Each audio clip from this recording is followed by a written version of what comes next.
நினைக்கிறேன். Hi aunty. பேட்டி நீ காலேஜ் போல? உடம்பு சரியில்லை ஆண்டி. யாருக்கு? தீப்ஸ்க்கு. அவளுக்கு ஒண்ணும் இல்லையே, என்கிட்ட எதுவுமே சொல்லலையே. என்கிட்ட சொன்னாலே அதான் பாத்துட்டு போலான்னு வந்தேன். பாவம் ரொம்ப டயர்டா இருக்கா. 2 பூஸ்ட் மட்டும் ரூமுக்கு கொடுத்து விட முடியுமா? நான் அவளை போய் பாக்குறேன். ஐயோ, ये लड़की मेरे लड़की को खराब करता है. ஏய் வடக்கே, நான் குளிருதா? சி, நடிச்சது போதும். உன்னை நான் ரெடி ஆயிதானே உட்கார சொன்னேன். ஏன் இப்படி உட்காந்துருக்க? எப்பயோ ரெடி ஆயிட்டேன்டி. அரே வா. ஆமா, அப்பவே வந்துட்டு மெசேஜ் பண்ணல. கீழ இருந்து மேல வரதுக்கு இவ்வளவு நேரமா? அது கீழே உங்க அண்ணன் நித்தின் இருந்தால அவனை லைட்டா சைட் அடிச்சுட்டு ஒரு சாட்டிங் போட்டு வந்தேன். நிக்கிலா, இப்படி எல்லாம் பேசாத, அது என்னோட பையா.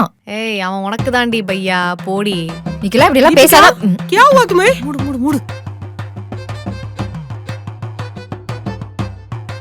உடம்பு சரியில்லைன்னு சொல்லிச்சு, இப்ப கிளம்பிட்டு இருக்க. किधर जा रहे तुम दोनों? दवाई लेने माँ. नितिन को तो बोल देता, इसको क्यों बुलाया तुम? अभी झूठ बोलने भी सीख लिया तुम्हें. पहले इसका फ्रेंडशिप को तो कट करो. इन्ना निकिला, बूस्ट சாப்பிடு. Thanks aunty. சாப்பாடு ரெடி பண்றேன், சாப்பிட்டுட்டு போ. ரெடி பண்ணிட்டு சொல்லுங்க ஆண்டி. ஏ வடக்கி, ஃபர்ஸ்ட் அது இட்ரி.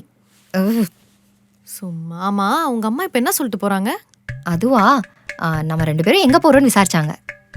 ஏதோ ஃப்ரெண்ட்ஷிப்னு சொன்னாங்களே.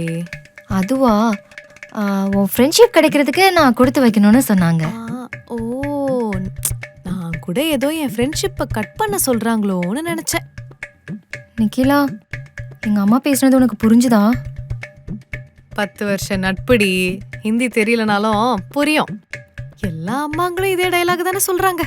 பரவாயில்ல, சரி வா நம்ம போலாம். என்னடி இது கீழே என்னோட பையாக்கு. ஓ சரி வா.